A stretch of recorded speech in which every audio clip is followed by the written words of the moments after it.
السلام علیکم ویورز، کیا حال ہیں آپ کے؟ میں ناز آپ کے ساتھ ہوں۔ آج میں آپ کے ساتھ شیئر کروں گی کہ حضور صلی اللہ علیہ وآلہ وسلم پر وحی کا نزول کس طرح ہوتا تھا اور کیسے کیسے فرشتہ آپ کو آ کر وحی آپ کو اللہ تعالیٰ کی سناتا تھا۔ فرشتہ حضور صلی اللہ علیہ وآلہ وسلم کے پاس مختلف طریقوں سے آتا تھا۔ فرشتہ انسانی شکل اختیار کر کے حضور صلی اللہ علیہ وآلہ وسلم کو مخاطب کرتا، پھر جو کچھ وہ کہتا آپ صلی اللہ علیہ وآلہ وسلم اسے یاد کر لیتے۔ کبھی صحابہ کرام بھی فرشتے کو دیکھتے تھے، کبھی حضور صلی اللہ علیہ وآلہ وسلم فرشتے کو اس کی اصل حالت میں دیکھتے۔ اسی حالت میں وہ اللہ تعالیٰ کے حکم سے آپ صلی اللہ علیہ وآلہ وسلم پر وحی نازل کرتا۔ اصلی صورت میں صرف 2 مرتبہ دیکھا۔ چند دن وحی موقوف رہنے کے بعد جب دوبارہ وحی کا نزول ہوا معراج کے موقع پر، اور کبھی حضور صلی اللہ علیہ وآلہ وسلم کے پاس وحی گھنٹی کی آواز ٹن ٹنا کی صورت میں آتی۔ وحی کی یہ صورت سب سے سخت ہوتی۔ جب فرشتہ آپ صلی اللہ علیہ وآلہ وسلم سے ملتا اور وحی آتی تو سخت سردی کے موسم میں بھی حضور صلی اللہ علیہ وآلہ وسلم کی پیشانی مبارک پر پسینہ آ جاتا۔ آپ صلی اللہ علیہ وآلہ وسلم اگر اونٹنی پر سوار ہوتے تو اونٹنی بوجھ کی وجہ سے بہت زیادہ وزن نہ برداشت کر پاتی اور جس کی وجہ سے وہ زمین پر بیٹھ جاتی تھی۔ سورہ شورہ میں اللہ تعالیٰ کا فرمان ہے کہ کسی انسان کے لیے یہ ممکن نہیں کہ وہ اللہ سے آمنے سامنے کلام کر سکے مگر وحی کے ذریعے سے یا پردے کے پیچھے سے، یا کوئی فرشتہ اللہ تعالیٰ بھیجے اور وہ اللہ تعالیٰ اپنے حکم سے جو چاہتا ہے وحی کرتا ہے۔ یقیناً اللہ تعالیٰ سب سے بلند خوب حکمت والا ہے۔ اور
حضرت عائشہ صدیقہ فرماتی ہیں کہ جب آپ پر وحی نازل ہوتی تو آپ کا سانس رکنے لگتا، چہرہ انور کھجور کی شاخ کی طرح سرد پڑ جاتا، سامنے کے دانت ساری رات سردی سے کپکپاتے اور آپ کو اتنا پسینہ آ جاتا تھا کہ اس کے قطرے موتیوں کے ڈھلکنے لگتے تھے۔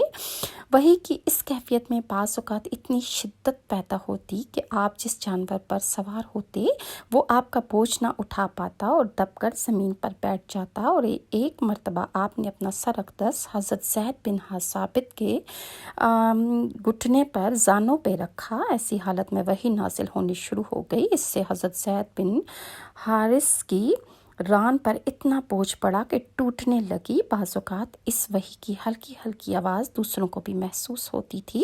حضرت عمر فرماتے ہیں کہ جب آپ پر وحی نازل ہوتی آپ کا چہرہ انور کے قریب شہد کی مکھیوں کی مختلف روایات میں آتا ہے کہ جب پہلی وحی نازل ہوئی اور فرشتہ جبرائیل نے آپ کو سورہ علق پڑھائی تو اس وقت آپ کی بہت عجیب حالت ہوئی، اور جبرائیل علیہ السلام جب غار میں آئے تو پہلے انہوں نے یہ الفاظ کہے، اے محمد آپ اللہ کے رسول ہیں اور میں جبرائیل ہوں۔ آپ کی گھر تشریف آوری سے پہلے حضرت خدیجہ نے حسب معمول آپ کے لیے کھانا تیار کر کے ایک شخص کے ہاتھ آپ کے پاس بھیجوا دیا تھا، مگر اس شخص کو آپ غار میں نظر ہی نہ آئے۔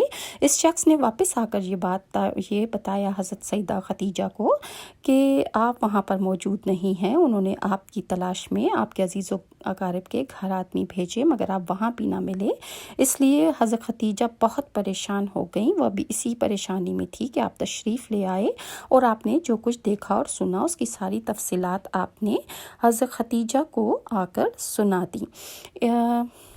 آپ نے گھر آ کر حضرت خدیجہ کو بتایا کہ جبرائیل نے مجھے یہ کہا کہ اے محمد آپ اللہ کے رسول ہیں۔ یہ سن کر حضرت خدیجہ نے کہا آپ کو خوشخبری ہو، آپ یقین کیجئے، قسم ہے اس ذات کی جس کے قبضے میں میری جان ہے، آپ اس امت کے نبی ہوں گے۔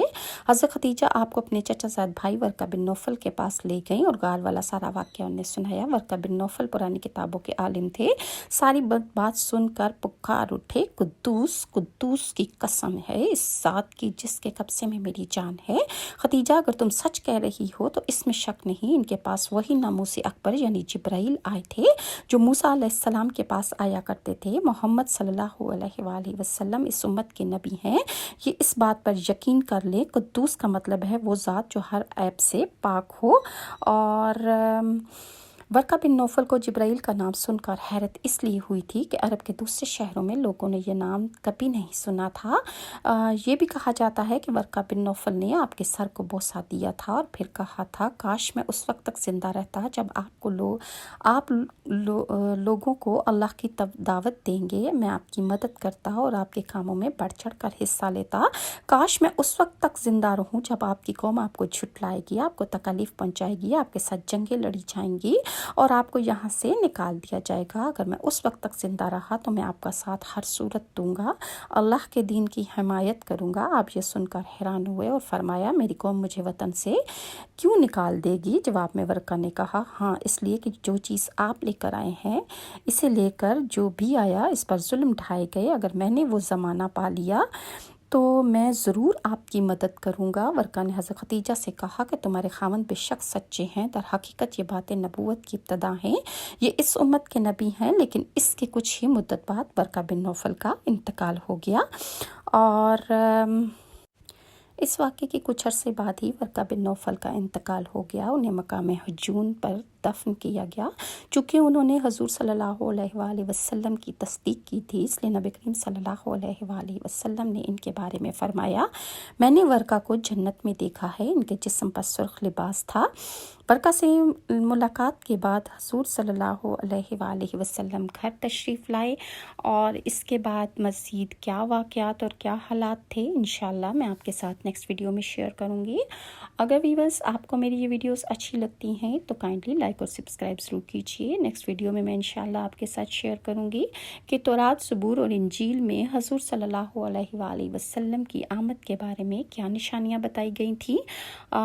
تب تک کے لیے نیکسٹ ویڈیو تک کے لیے ناز کو اجازت دیں۔ اللہ حافظ۔